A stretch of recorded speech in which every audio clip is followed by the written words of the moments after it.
Bahagi ng isang barangay plaza sa Santa Lucia, Ilocos Sur nilagyan ng harang habang hindi pa naayos ang gumuhong concrete wall. Narito ang report. Nagiba ang bahagi ng pader ng plaza sa barangay Banbanaba sa Santa Lucia, Ilocos Sur sa pananalasa ng nagdaang super bagyong Nando. Nasira rin ang bubong nito. Kasi malakas yung tubig na galing sa taas. Talagang hindi kinaya yung pader namin. Kaya linagyan namin dito ng mga para medyo safety. Kasi yung mga ibang bata naglalaro pa dito.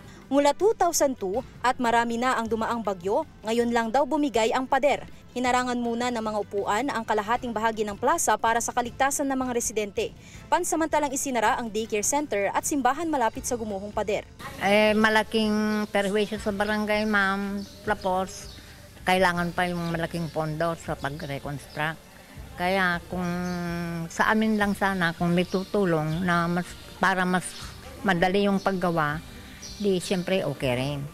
Mag-request ka namin ng equipment para mahakot ito, ma'am. Pupunta namin doon sa bandang doon. Pagkatapos, possible na yung mga daycare na mag-aral doon sa taas, ma'am. Kasi yung daycare namin, doon pa sa taas, ma'am.